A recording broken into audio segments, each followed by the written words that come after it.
ओम श्री सरस्वत्यै नमः। नमस्कारः। चतुरशीति अधिक द्विशततमी कक्षा। आज का हमारा सूत्र है ईदूदे द्विवचनम प्रगृह्यम 1:1:11। और एक सूत्र और है, वो है प्लुत प्रगृह्य अचि नित्यम 6:1:125। इन दोनों सूत्रों के साथ हम ये देखेंगे कि अकस सवर्णे दीर्घा का अपवाद कहाँ होता है। तो ये हमने पिछली क्लास में देखा है कि आद गुणः को ऐसे दिमाग में बिठाना है कि आद गुणा में पूर्व वर्ण जो है, संधि जो हो रही है उसमें पूर्व वर्ण केवल अवर्ण है, अ और आ। और वृद्धि रेचि में भी पूर्व वर्ण अ और आ है। तो अ और आ वर्ण के बाद अचि आता है, लेकिन उस अचि में अ के बाद जब अ आता है तो ये अकस सवर्णे दीर्घा का क्षेत्र हो जाता है, क्योंकि अगर सवर्ण अच सामने आए तो दीर्घ हो जाएगा। तो आद गुणः को केवल अवर्ण के बाद इक मिलता है, और अवर्ण के बाद एची आए तो वृद्धि हो जाती है। और इसके बाद केवल जहाँ जहाँ सवर्ण अच है, अक इधर है लेकिन सामने सवर्ण अच है, ई के बाद ई, ऊ के बाद ऊ, र के बाद र, ल के बाद ल, वहाँ अकस सवर्णे दीर्घा को अपना कार्य करने का अवसर में प्राप्त होता है। आज हम देखेंगे कि इनमें भी कहाँ अकस सवर्णे दीर्घा का अपवाद है। तो उसके लिए हम पहले ये एक संज्ञा सूत्र करते हैं। ये है ईदूदे द्विवचनम प्रगृह्यम 1:11। अष्टाध्यायी जी में देखते हैं। ये देखिए, अष्टाध्यायी जी का प्रथम अध्याय है और ये प्रथम अध्याय का पहला पाद। इसमें हमने तुल्यास्य प्रयत्नम सवर्णम 1:1:9 किया है, फिर नाच झलऊ 1:1:10 किया है, और उसी के बाद 1:1:11 ईदूदे द्विवचनम प्रगृह्यम। ये सूत्र आज हम देखने लगे हैं। तो ईदूदे प्रथमा विभक्ति एक वचनम, द्विवचनम प्रथमा विभक्ति एक वचनम, और प्रगृह्यम भी प्रथमा विभक्ति एक वचनम। समास का विग्रह ईत, ई दीर्घ ई है और त है, तो ईच ऊच और एच। ठीक है, ये त जो है ये सब द बन गए हैं, और संधि हो जाने पर त का च हो जाता है, ईच उच्च एच। तो ईदूदेद ये समाहार द्वंद्व है। ठीक है, तो इसमें इन सब का एक वचन हो गया है और नपुंसक लिंग हो गया है। ठीक है, ये इतरेतर द्वंद्व नहीं है। अब वृत्ति बनी, ये ये जो त यहाँ पर आया हुआ है, त ईत ऊत और त, इसको तपरस तत्कालस्य समझना है। ये सूत्र हम करेंगे। तो जिसके बाद त लगा हो वो केवल अपने ही काल का ग्राहक होता है। ठीक है, अपने सवर्णों का ग्राहक नहीं होता। तो इसलिए ईत का मतलब ई होगा, ऊत का मतलब ऊ होगा, और एत का मतलब केवल ए होगा, अपने सवर्ण नहीं होगा। तो ईत ऊत और एत इति एवं अंतम द्विवचनम शब्द रूपम प्रगृह्य संज्ञम भवति। तो इस प्रकार ई दीर्घ, ऊ दीर्घ और ए, इनसे अंत होने वाले जो द्विवचन के शब्द हैं, एक वचन नहीं, केवल द्विवचन शब्द रूप जो हैं, उनकी संज्ञा की गई है, उनका नाम रखा गया है, उनका नाम प्रगृह्य रखा गया है।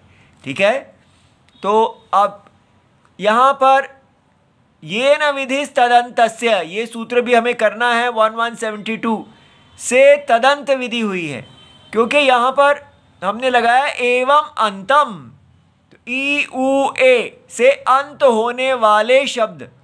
तो ये ऐसा कैसे आ गया, तो ये हम जब ये सूत्र करेंगे ये बताएगा कि कब आपको अंत लगाना होता है। ठीक है, कल परसों इसकी बारी भी आ ही जाएगी। अच्छा जी, उसके बाद अब इसका उदाहरण देखते हैं। तो अग्नि, तो अग्नि जो है द्विवचनम है, प्रथमा विभक्ति द्विवचनम। तो अग्नि थी, वायु वायु। ठीक है, ये भी उकारांत का द्विवचनम है, माले आकारांत स्त्रीलिंग का द्विवचनम। इसी प्रकार पचेते, तो ये आत्मनेय पद है, पचते पचेते। अब ये भी द्विवचन, याद रहे कि जो क्रियावाची शब्द है उसमें भी ये प्रगृह्य संज्ञा होती है। इसी प्रकार पचेथे मध्यम पुरुष द्विवचनम।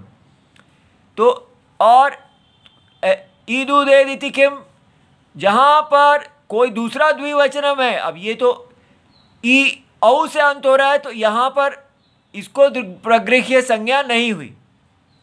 इसी प्रकार द्विवचनम इति किम कुमारी, अब ये ई का अंत है, लेकिन ये इसकी प्रगृह्य संज्ञा नहीं है क्योंकि ये द्विवचनम नहीं है। ठीक है।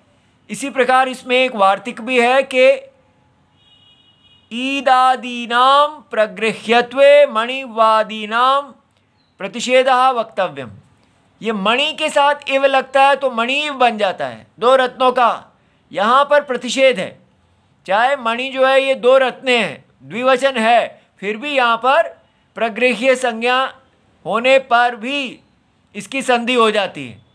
अब जो सूत्र करने वाले हैं वो रोकेगा कि जहाँ प्रगृह्य संज्ञा है वहाँ पर अकस सवर्णी दीर्घ से दीर्घ नहीं होना चाहिए, लेकिन ये वार्तिक कहते हैं कि इन ऐसे शब्दों में जो है दीर्घ हो जाता है। तो दंपति इव, जमपति इव, दोनों पति पत्नी का जोड़ा, या रोदसी इव अर्थात स्वर्ग और पृथ्वी का जोड़ा, इन सब में जो प्रगृह्य संज्ञा होने पर भी संधि हो जाती है। अब हम ये सूत्र देखने लगे हैं जो कहेगा कि जहाँ प्रगृह्य संज्ञा है वहाँ पर संधि नहीं होगी अकस सवर्णी दीर्घा की। ठीक है। तो इसके संहितायाम का अधिकार आ रहा है, और ये प्रकृत्यांतः पादम अंतपादम अव्यपरे 61115, इससे प्रकृत्याः की अनुवृत्ति आएगी। और ये प्लुत प्रगृह्याः प्रथमा विभक्ति बहुवचनम, अचि सप्तमी विभक्ति एक वचनम, नित्यम। तो समास का विग्रह है प्लुताश्च प्रगृह्याश्च, प्लुत प्रगृह्याः।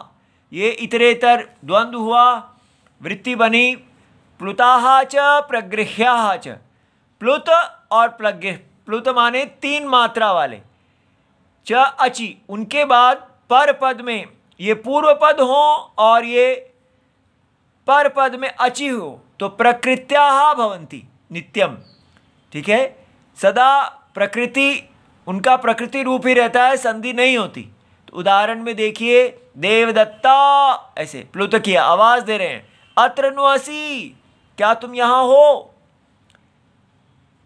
यज्ञदत्ता इदम आनय, यहाँ आओ, ऐसा। तो क्योंकि यहाँ प्लुत है तो इसके बाद अगर ई आ रही है और इसके बाद अ आ रहा है तो कोई संधि नहीं होगी। ठीक है। अकस सवर्णी दीर्घा भी नहीं होगा और कोई दूसरी संधि भी नहीं होगी।